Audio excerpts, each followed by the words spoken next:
award-winning Cinema Classics is produced by John DeSando and Johnny DiLoretto. Listen to the shows and read reviews online at WCBE.org.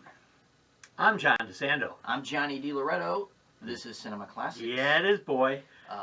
We have had a strong year for female leads. Boy, we did. And right? Yeah, we'll be doing a show on that just for 2017. But the New York Times, which likes to keep up with us, recently had an article. Paying close attention. A.O. Scott and Manola Dargis. Yes. They're looking at strong female leads in film history.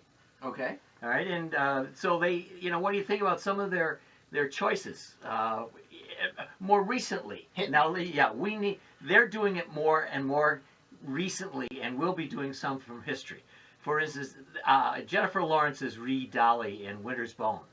Okay. Now, I think that's a terrific choice. It is, and it's a very interesting performance. When I saw that movie, as impressive as she is in that context, I didn't think that she would become a star. She seemed almost slightly ill at ease in front of the camera. Yes. But that lent itself to that particular film. And of course, Frances McDormand, you could cite 3 roles for her.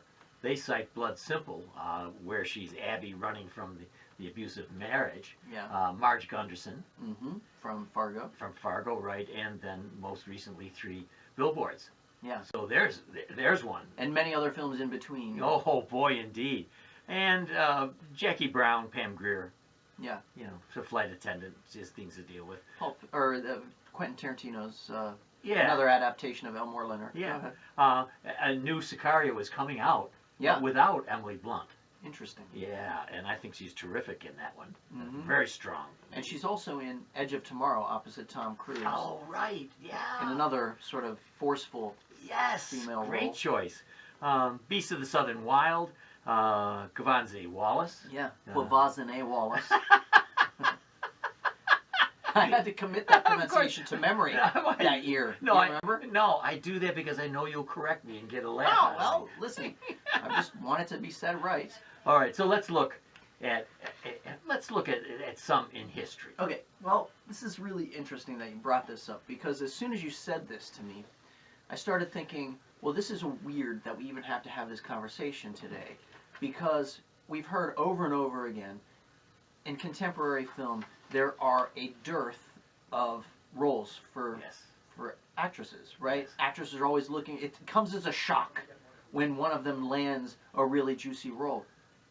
And back in from the silent era, probably through I would say the 50s. Sure.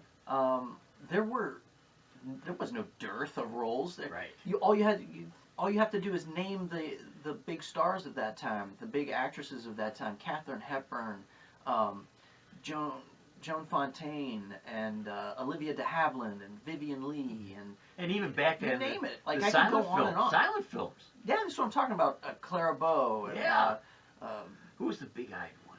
I don't know. I've forgotten. Yeah, but anyway. Yes. Yeah, cut that off. There were so many. Marion Davies. Yeah. The list goes on and on and on. And these women weren't seeking roles. Roles were falling into the laps. And here's the other thing that's important to note, John. At that time, those women were all box office draws. Yeah. Their name over the marquee meant business. Yeah. You put Betty Davis's name on something, people were going to go see it. You put Audrey Hepburn.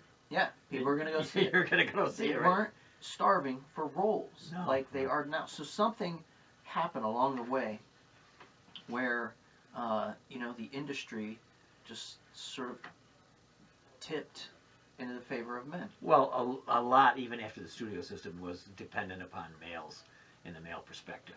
And I think somewhere in the 60s and 70s. Barbara Stanwyck. Yeah, you had a real emphasis on Butch Cassidy and the Sundance Kid. This was the world. And so they saw that as box office. But now I think we're coming back. Yeah. I hope so. Yeah, I think so too. I mean, Hollywood has shown time and again in recent years that they don't always learn the lessons of the box office. When you think... you would think, oh, here's all these great movies that came out last year. Audiences, I know. for the most part, supported them. Yes, yes. So it goes to show you, like that movie Girls Trip, big hit. There's an audience out there waiting for this stuff. Yes. And they're women, largely. And so will they learn that? Will they learn to cater to that audience, or will they just ignore it like they do everything else? How could you not learn from Sigourney Weaver in Alien? I don't Playing know. Ellen Ripley. How Right. could you not? She's one of the great action icons Yes, of all time. Yes. How long it take us?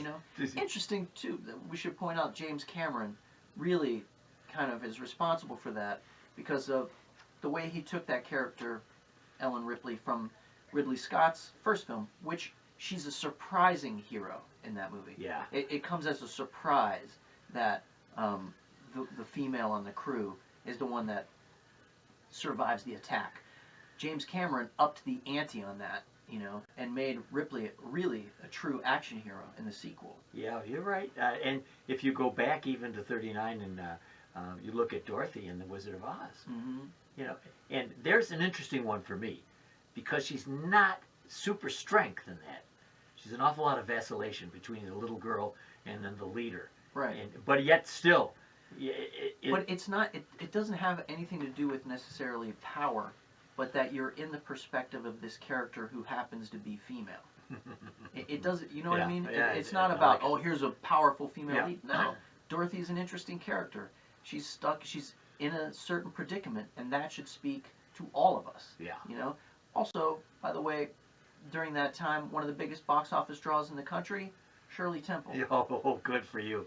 Updating that a bit, I think it's very, very strong in the sense that you're talking about, not just physical strength, whatever, is Clarice Starling in Silence of the Lambs. Jodie Foster certainly did in the 90s kind of, well, we had some big female stars in the 90s. Jodie Foster, Julia Roberts, Sandra Bullock.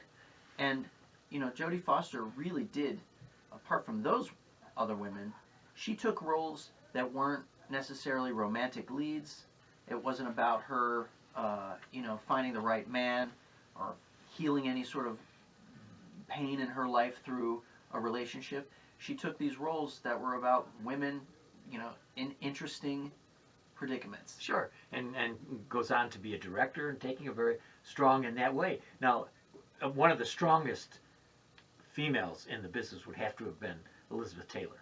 Oh yeah, for sure. And Who's Afraid of Virginia Woolf, Cat in a Hot Tin Roof. Think of any number of roles she played were strong in many ways, but psychologically very strong. And also, those women of that era had the power to get things done, to get movies made. If Elizabeth Taylor wanted to pick a director or a co-star, that happened. Yeah. There's a story about Katharine Hepburn when she had a series of flops in the late 30s. Yes. They labeled her box office poison. She had a big hit on Broadway called The Philadelphia Story, and when they were going to make the movie, she had control over choosing the director and choosing both of her co-stars. You don't hear about that stuff anymore. That's right. I mean, we often kind of look back on old Hollywood and laugh at how, how sexist it was. But really, I gotta say, they were ahead of us in a lot of ways back then. Audiences were, because audiences supported those performers. And sometimes not thought of as strong, but I think carrying over decades. Princess Leia. Subtly. Princess Leia was a very powerful character operating under the radar of all that stuff, right? That's what I got. But I think they're going above the radar now, and I think the New York Times did a credible job starting it, although we had begun the conversation long ago. It'd have been a better article had they consulted us.